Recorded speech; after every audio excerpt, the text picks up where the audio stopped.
Oh, hello. Where do we go? Where do we start? Do we give an update that we're looking in France? Yeah. Okay. So hi guys. We are currently in the south of France where I grew up. Close to we're basically sleeping at my mom's place. Yeah, so last time you checked we were in Romania and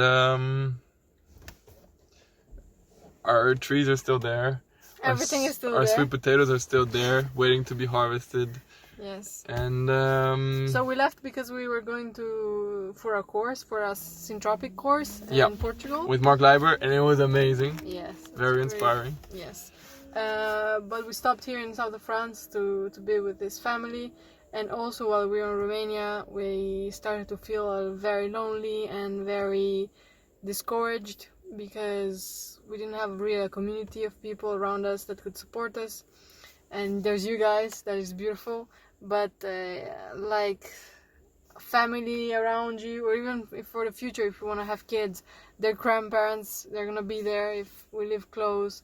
They have his father, for example, has so many tools, has so many knowledges, and could help us in building and renovating and everything. It's just, we miss so much having family and friends around. Even for me, I didn't have, beside my aunt, I didn't have many other people that I could talk to. And we miss a lot people our age, and just going and talking with people. And so we just put aside 1 second Romania, and we started thinking, yeah, let's just try to look around in France, how it looks there, and see if in this region around this family, if we can find some terrain and how it looks, how the land is and everything. It's a very touristic area. It's the south of France on the east side, so the Côte d'Azur, where there's a lot of tourism during summer, and there's a lot of vineyards. And we're now looking around, and there are many challenges, so many sticks in the wheels that it's really frustrating, and we're really pissed off, we're really angry, because it sounds impossible. It really sounds impossible to buy land and be self-sufficient on the land. Here in France, if to be able to buy agricultural land, you need to be agriculturist. How do you call it? Agriculturist, I think. Yeah, you need to be doing agriculture to sell a produce, and there's, I don't know, thousands of hectares of vineyard, and everything. It's occupied. There's a lot of wine chateaus, wine domains, and the prices are insane. What I saw on the internet. Yeah, they're a lot higher than what we've seen in Romania. For sure. Yeah. But it's not even that. It's that you cannot really buy a smaller land if you're not an agriculture person, and also if you don't have enough big land. You have, for example, you have to be producing something in particular. You have to be producing either wine, either like fruit trees, but probably even one monoculture of it, or a vegetable garden, and each section has its own limits. Like for vineyards, I think it's 6 hectares minimum. So if you buy like a smaller, if you have a smaller land, you cannot do that. Yeah, then you're not officially like an agriculturist. And then if you want to live actually on the land that you're working, then you need to have proof that you have to be living with that land, and that would be animals, to be there daily and stuff. So if you have an orchard, that's not enough. You're not allowed to stay on that land because you can just live far away from your orchard. So you need to have animals on that land, so that then it's a good excuse that you have to be there every day. So they can build something like a light building. Exactly. So in Romania as well, you're not allowed to build on not buildable land. You're not allowed to build on agricultural land. But I feel it's more it's more acceptable. A It's bit more flexibility. yeah, you can go to the mayor and talk with him, and if it's okay for him, it should be fine. If it's not in the center of a big road where everybody can see you and they can complain about it. But if it's something like more isolated, nobody cares. Here it seems that there's a lot of restrictions because they're trying to avoid people like buying small plots of land and putting caravans and maybe like they say like gypsy communities doing this a lot, and that ruins the image and and they're afraid of like, you know, like crime and theft. Exactly. But also like trash and stuff, like disrespect of nature, basically. Disrespect of nature. I think this is a good thing to emphasize because what we are trying to do is to finally, there is some people like us, and there is more than us, we're not alone, but there's not enough yet. Finally, there's some people trying to give nature back some love and some space to actually grow and thrive. But all the rules that are set up to stop people from fucking up nature are actually also stopping people from healing nature. From working with nature. So with all these rules, we're strapping belts around everyone. The people that are trying to fuck up nature and the people that are trying to heal it. Yeah. Because basically we're not eligible. Mm-hmm. We're not allowed to buy land that it's not constructible, which is incredibly even more expensive than agricultural land. Yeah, constructible land is like it's incredible. Yeah, like, you can really like pay like it's half a million for like, you know, not even a hectare. Like you can work your whole life and you would just finally have a piece of land. And what for? It's a land that is really getting desertified, and it's extremely expensive and it's really extremely chic, but it's really heading to destruction and desertification and having to leave this place. So we really should be seeing it as an opportunity to like invite projects of reforestation and regeneration, instead of thinking like, no, you cannot, you have to produce for everybody, to feed everybody, to be a producer. Like maybe it will be the solution to be like small producers for yourself, for your family, and be self-sufficient, and maybe for your community, but to be many more people like this, and that we're not just like big lands and big producers. Because what are the problems that this area is facing the hardest? Being the south of France, like the temperatures are quite hot and there's not a huge amount of rainfall, even though in Portugal it's even worse, but like it's already starting to be a problem similar to Portugal, let's say. And you're not even allowed to use water to water your plants. You're not like you're not allowed to wash your car anymore. Like, thank God, like that's kind of cool. But you're not allowed to wash your car anymore. You're not allowed to water your plants in the garden. You only have your plantation. You can only use like around 150 liters or something for your own consumption, and above that you get taxed or whatever. Yeah. So it's like they're having a lot of rules to try to avoid people from wasting water. But people that are actually trying to bring water back into the system by reforesting, they're not allowed to do that. So it's very, what's the word, like paradoxical, to just be like restricting everyone, but not allowing the solution, also restricting the solution basically. Yeah. And that's very, very frustrating. And another point that I would like to share that's very frustrating is that whenever you go to people, like we've been going to people I know and persons that I thought would perhaps be able to help us with finding land, and they're so desperate. Not desperate. They are so discouraged and so hopeless. They are like, no, you cannot do that. And they literally, like, we had a guy literally yesterday tell us, like, if I have one piece of advice for you guys, is like, change your project. Go do something else. This is not worth it. It's like, where have we reached? It's like, we come here with the solution, and I don't want to be arrogant, but like, this is the only solution there is to drought. It's like reforesting. It's like, I don't even know why, but like I feel like people don't even, they think that there's other solutions or something, but like, come on.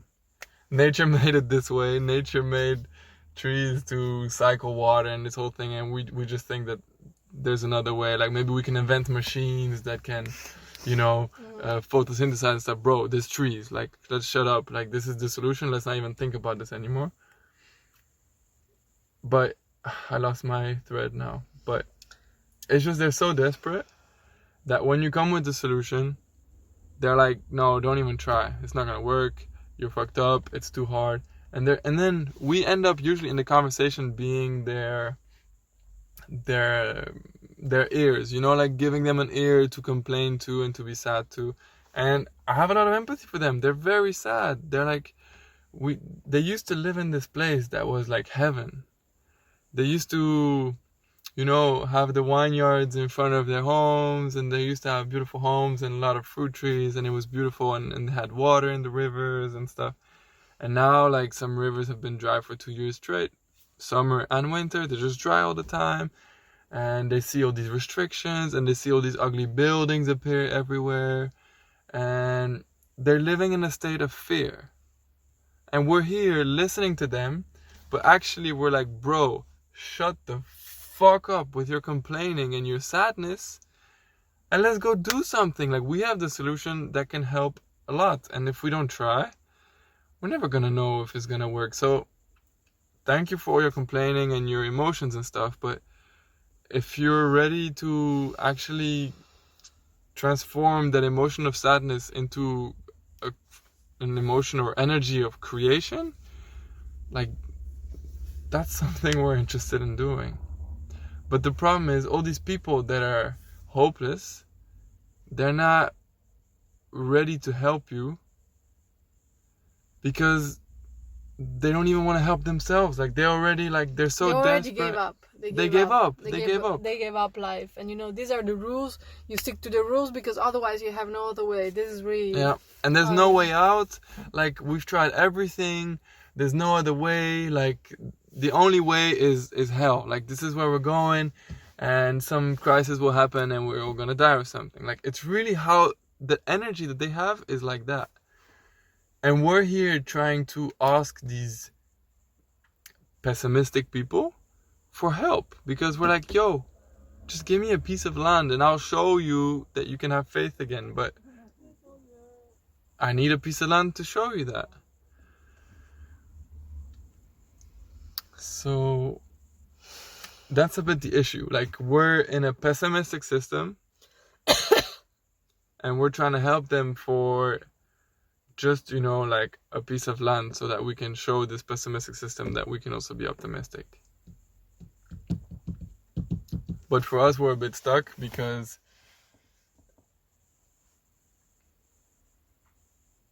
we're not completely stuck. I feel like we're a lot more flowing in our energy than we have been before. Usually this would have demotivated us and we've kind of like felt like we had to go somewhere else in the world where we would be able to do this. Mm-hmm. But now I feel personally way more determined that, like, to find a way, because this is the good always like prevails. We have to like find really the glitch in the matrix and exactly, and just go around it, because it's impossible that something like the solution cannot find a way for realizing mm-hmm. And like, just to let you guys know, like, we say we have the solution and stuff, and you might say like, yeah, but bro, you're just like an idealist, like bio hippie, naive, and, but like, yo, we've been to Portugal and they have 50% rain less than here. They have like, no, I think 500 milliliters and 750. Yeah, so that's like 50%, I think. Yeah. Anyway, they have a lot less. They have 250 milliliters less, which is like, I don't know, 1/3 or something. So that's a lot less. And this guy that we visited, Mark Leiber, he follows mostly he tries to go towards the principles of syntropic agriculture. So we've been there. He's been doing it for 4 years or something like that. And you go there and you're driving through like almost deserted land. Like there's some oak trees left, but the rest is just dry. Like the weeds, The grass the grass is like this big mess. It grows like this. It's literally like nothing grows. It can't sustain cows anymore. It can't sustain pigs, and that's what that area lived of. So it's just really like it's in decline. It's gonna stop if you don't find solutions. And this guy planted a lot of shit with methods that with let's not talk about them. Yeah, he planted and syntropic agriculture principles. You can Google that or whatever. And nothing. It seems to, when you walk inside, it seems to be in a jungle. You walk into the Garden of Eden. Yes. And let's just keep it to one simple fact. We all know that drought is like completely reinforced by heat. And when you walk into the temperature differences between like his piece of land and the lands that are next to it, the temperature differences are so incredible. The soil doesn't change temperature day and night. I think it was like 10 centimeters under the soil level. Yeah, let's not make it too complicated, but the temperature stays equal and balanced. If in the neighbors they have like 42 degrees or even higher when it's really hot because the sun just like hits the ground, in his forest, after 4 years, the temperature never changes day and night. It's 21 degrees because the sun doesn't even reach the soil. And what does that mean for water? Because we're talking about water because it's about drought. The water in the soil is not evaporating. Exactly. It's not just like departing and going into the sky. You have like a circulation of water, and actually with water, you can plant water because the trees, not they only like suck up the water, they keep the water there. They are full of water. And they create an area of like fresh soil under it, and that fresh soil can actually hold the water. It's like if you cook your soil, the water is gonna evaporate from it. But if it's not really... gonna be able to absorb it either. Exactly. So afterwards, when you have those big rains, the soil is not even able to absorb it. It's not even able to infiltrate. It just flushes on top. It's like erosion and everything. Exactly. There's a lot of erosion because now when it rains a lot, and it just goes straight to the sea. So we've seen it with our eyes. Like it's not bullshit. It's not we have the solution. It's not us. We have it. It's like other people before us did it. We've seen our eyes. Somebody at our age does it for like 4 years, and already the impact is incredible. It's like so inspiring. I don't even need to think, oh, am I right? Am I smart enough to be right? No, I've seen it. I just need to just adapt this to this area, and it's gonna be the same. It's like, and it's also just a bit of logic. It's like, come on. If nature does it like that. So we came back with a lot of motivation to do a similar thing and to just plant trees, and this urgency of finding land. Like we had an opportunity to go travel to Indonesia and have some fun and eat some tropical fruits, but no, we feel the urgency and the priority to be here, to be somewhere and look for land and look for a place where we can start this, put into practice, experiment and share and research. Because there's nothing more fulfilling than doing what you feel most attracted to. Yes. And for us, or at least I can talk for myself, for me, it's really like planting trees, planting seeds, seeing them grow, seeing how it ameliorates the environment, all the good things that it brings, all the animals, and eating from the land, and also in these conversations with people, like especially like we had a conversation with a wine farmer here that's been doing it for many years. You realize that there's a lot of judgment of like, oh, these guys, they want to do like organic stuff, they're hippies, but they don't know, they're not going to feed the world with their methods. They're just going to like be hippies, but they're going to be eating peaches full of worms and stuff. It's like, I get your point, but it's unfair to compare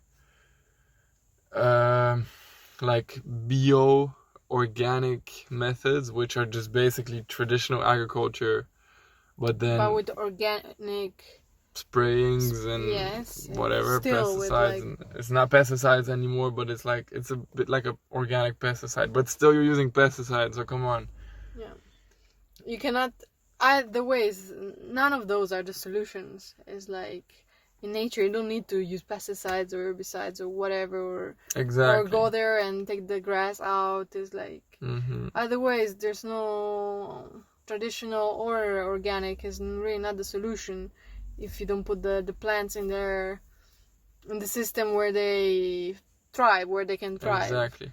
So Because what we've been doing is sharing on our Instagram about all the fruits that we've been eating. A lot of them that we've been finding wild, we've been sharing with you guys that they are not treated, nothing has been done to them. So it's also like, how is that then? Is like, are you gonna tell me that organic stuff can't feed the world? But then we have mulberries falling all over the floor and they're not even organic, they're nothing, they just are. they just aren't, but nobody cares about them. And then you go around and you say like, hey, organic people can't feed the world. Well, all these mulberries are just going to the floor, they're just feeding the fucking microorganisms. If you want to eat burger every day, for sure you're not going to be able to be fed every day. Exactly. All your life. Align with nature, don't make it like align with you. It's like, we've been eating kakis like crazy abundant for free and just like untreated, no nothing. So this whole argument of like, you can't feed the world with like organic shit, it's like, it's bullshit. You're just trying to eat something that's not adapt to your climate and that's not in the right conditions, and you're trying to spray your way through, and your green little label is making you so satisfied mentally that you can sell it for more and everything. It's like, it's not interesting. This is not the solution. This is just your mental masturbation. Like, come on, let's move along, and there's nothing to see in this. Yeah. It's not interesting.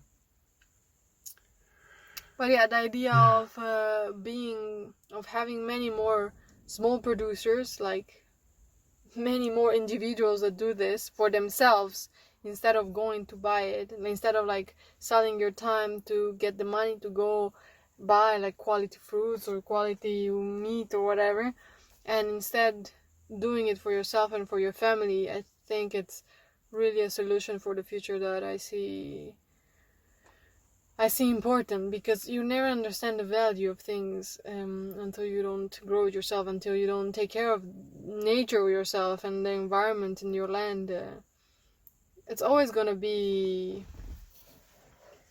we're always gonna not take care if we don't know the real value.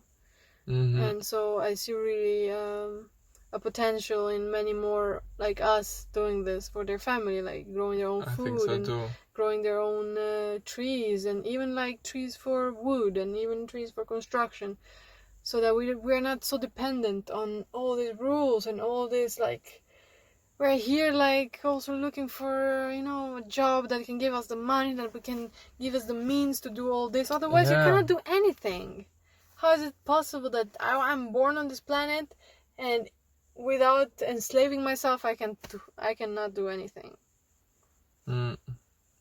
And it's in such an uncomfortable situation. Like, if all your grains come from Ukraine and then there's something happening in Ukraine and you can't have your bread, it's like, oh, then you're gonna die of hunger. No, you can eat so many other things. Look, chestnuts are everywhere here.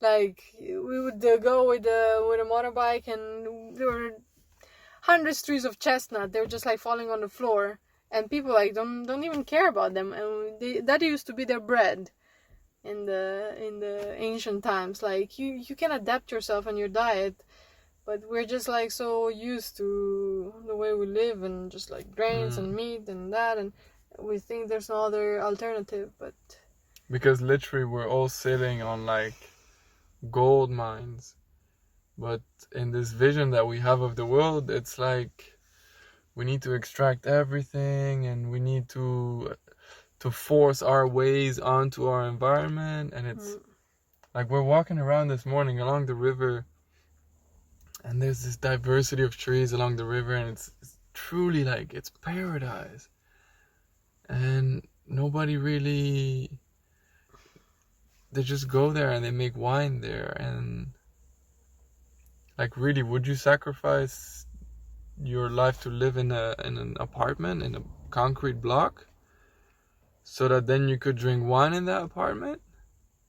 Or would you rather just live there and create literally like a beautiful forest where you can live in that also feeds you? What a big diversity. With a huge diversity, and next to the river, you can go swim in the river. It's like, it's so beautiful. I walk there and I'm like, I feel like I see like really the garden of, I don't know if you're like want to be like religious or whatever, but it's like really God's garden, you know? It's like you have flowing water, like in abundance. You have a variety of plants, and they're also beautiful, different shapes and everything, and they create this, I don't know, this beautiful visual painting all around you that you can just interact with, and you can plant other things and stuff. It's really incredible. But in the meantime, we're here and we're letting them make wine there, and we never really go there, and they go there with their big tractors to beat nature's creation, you know. And this person that was saying that bio is not gonna feed the world, because we're not gonna be able to feed the world in bio, for sure, in organic. It's also like one of the biggest producers of wine in this area. And I don't think you're really entitled to talk about this if you're just like producing alcohol and you're not really feeding the population. You're just like intoxicating it and then saying like you're not really able to feed the people in bio. Okay, probably it's true. You cannot feed all the population in bio with how we are eating now, but you can try.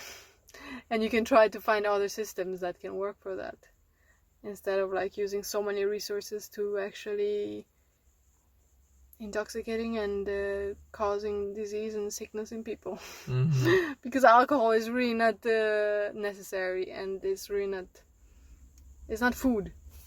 Yeah. It's not and without even wanting to push out like, oh, we should never drink alcohol, like, no, but it's not even about that. But it's like, I don't know how to explain it. It's like priorities, like it's like on your car, you're gonna be making only like rear view mirrors, and it's like, yo, we don't even have the motor in there yet, and we're thinking only about, we have fields and fields producing rear view mirrors, but we don't have a motor. It's like alcohol is not your fuel. It's just it's like an experience. It's beautiful. Probably has also benefits and stuff. I'm not saying it sucks, but I'm just saying like, yeah, we're sacrificing so much for it sucks. That sucks. And it really, really makes me pissed off, like, to just see that so many resources and so much land is used just for that. For example, imagine if you one day you're really at war, and you close your borders, and you have to feed your people, your community. Mm-hmm. How are you gonna feed people with only vineyard, like monoculture of vineyard? Well, I guess if you just give them grapes to eat during summer, it's gonna be fine. But like, just imagine you're not resilient at all.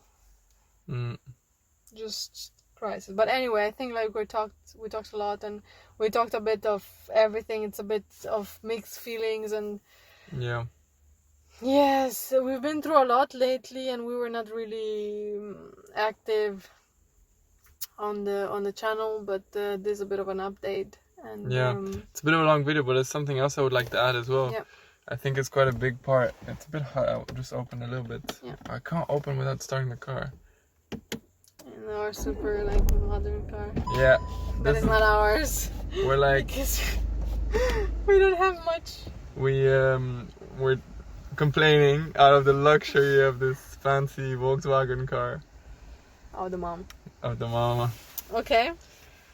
I wanted to share that we've also been through some tensions within each other, and which happened every now and then anyway.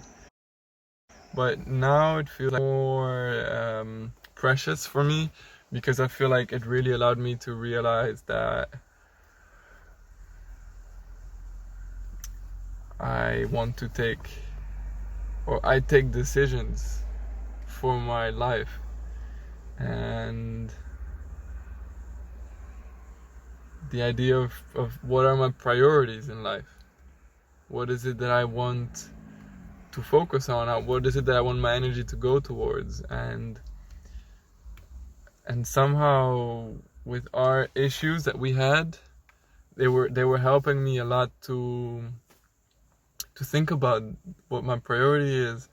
And actually, when we got a bit further into our kind of like conflicts, and that we were thinking that maybe we should take some time apart, I actually thought to myself, hey, this feels very bad if I think of her being away from me. And in my mind, I was always like, yeah, I have to be like an individual. I have to be independent. I have to do only that which I want to do to bless you, to sustain myself. And if that's gonna be with a girlfriend, cool. But if that girlfriend, like, she's not happy or something, like, it's cool, I can live without her. I'm an individual, cool guy, you know? But now I'm thinking, hey, but if she goes, I feel like there's a big important part that's missing to the recipe of what it is that I'm cooking. And I realized, all right, my priority is to like create a place where there's a more beautiful harmony between nature and the human person. But I also want to create a family within that space, and I would like to do that with her, with Aurora. And I'm just realizing that if that's my priority, to create a place in nature that's beautiful alongside Aurora, and then to have children together and to create this beautiful place for them as well, for our kids, then that's beautiful. And why would I be trying to be an individual that's cool, that can ever do everything alone? Like, I'm like a monk, I can go in nature alone, and I can, grow trees, I don't need anyone. It's like, hey, I could do that, but I don't want to do that. So I can admit to myself, hey, this is my priority. My priority is to stay with her and to go create a beautiful place on Earth.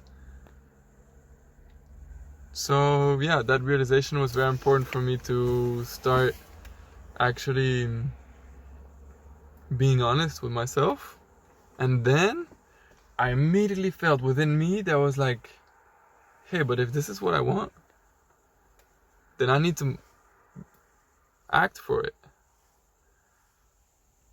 So I feel like I finally managed to step out of that confusion of like, what is it that I want? What's my priority? Should I do this? Should I go with the flow and stuff? It's like, I can go with the flow, but if the flow doesn't take me where I want to go, I'm going to change the flow, or I'm just going to step out of the river and go to the next river that does allow me to go where I want to go. So yeah, I don't know, was this clear, do you think? It wasn't? Okay, cool. So you take action on your priorities. Yeah. And you really take responsibility for what you want. For what you want. And for how to get there. Exactly. And it's like now, something switched within me. When you ask me for something, you're like, hey, can you grab me an apple or something? I'm like, wow, an opportunity to get closer to what I want, which is a happy Aurora in a happy environment, you know? It's true. Like, doesn't a lion want... Maybe a lion is a bad example, but I don't know. Like, give me an animal that mates, like a penguin or some shit. A lion with a lioness, yeah. Yeah, but they serve each other, you know? Because they need something from each other, and they know what they want. They want to procreate. And they want to serve each other. Like, yeah. It is... So if they get an opportunity to help the other, they're gonna be happy, because it's like, hey, this is what I want. I get an opportunity to do what I want and to make the other person happy, which is what I want. Yeah. So I feel like in the past I would have been like, yeah, but I'm just wasting energy on her. But it's like, hey, she is part of what I want. So, me being happy makes you happy, and exactly. You being happy makes me happy, so we are very interconnected. And this doesn't mean that we're like slaves of each other. It's like, no offense, but if you were to die like that, I would of course struggle a lot because I was indeed co-creating with her, so there was an interdependency, you know, a symbiosis, like a mushroom with a But it's tree. not that you're gonna die with me, you know? Exactly. Even though a part of you is gonna still be with me. Of course, but it's like, it's not because you're not dead. It is becoming a bit dark. No, I'm confused, but it's like, I was always thinking like, oh yeah, but what if she goes? I need to make sure I'm independent enough, you know, if suddenly she wants to leave. It's like, if I keep thinking like that, I create it as well because I don't invest myself fully into... You're not in it if you Exactly. think like that already. You're like, oh, maybe I You're lose not her. committing. Exactly. It's like, I might lose you, Yeah. but until then, I'm gonna give it my full potential, you know? Yes. Because otherwise, we're living life halfway just because we have a fear that maybe something might happen. It's like, I go fully into this. If something happens, I'll fully change and go fully into something else, and that's it. And the same for this whole project. Like, I'm gonna go fully into it. I think there's no other way because I feel so useless if I do something else. I just feel like it's not the thing to do right now. Like I want to plant some seeds. I want to make some design. Woo! And whatever else is like, okay, I want to go work to make money to buy land. It just goes in that direction. Everything just... So any other thing, it just Exactly. makes me a bit like... It's like, if we do anything that's not the most direct best thing we could be doing, then you feel it. You're like, I'm wasting time, I want to go. And then, this is another little side note that I think is interesting for a lot of people with issues with overeating or addictive habits. Is like, if you're not doing what you want to do most in life, you will have to compensate or to numb yourself or to do something because you're not comfortable. You're gonna need to like eat something or drink something or smoke something or have some sex with somebody or jerk off or no. It's do what you want most in life, and you won't be thinking about this thing so much because you're already like, your highest satisfaction is coming from your highest desires. Like, isn't that logical? And your highest desires aren't like sinning. Like, my highest desire is not to jerk off. My highest desire is to grow trees and to create a piece of like a beautiful paradise. Like, for the people I love, I want to give them paradise, you know, because it's sad to, when I look around and I see these barren lands, I'm like, I don't want to give my kids an ugly barren land that's just painful to walk on, or it's ugly, or it's nothing at all. And even not about my kids, like people I love right now, like my mother, my family, but Aurora as well, and then like whoever is like, I want to give them a beautiful place to live and to be happy, you know? Don't we all want that? That's what we all want. So like, oh, I want to eat Nutella, oh, I want to eat like fries or some shit. It's like, you're really not that's not our highest desire because we know that it's not gonna make us so happy. No. I'm not saying you shouldn't eat that, you know, if that's what happens, it's fine, but just remember that's there because there's an insatisfaction and there's perhaps something you're not listening to. Yeah, and some steps that you're not taking. And the steps might be scary, so I have a lot of empathy for you because we're going through this and it's scary. It's scary to face all these things, but it's like... all these closed doors and all these threats, like, if you buy land here, they're gonna put you off of your land. If you build some, they're gonna destroy your things.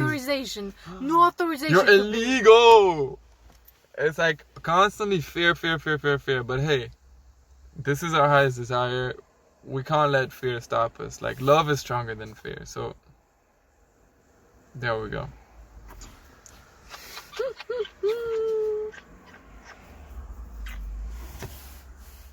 We can close, no? We can close. Let's close this video.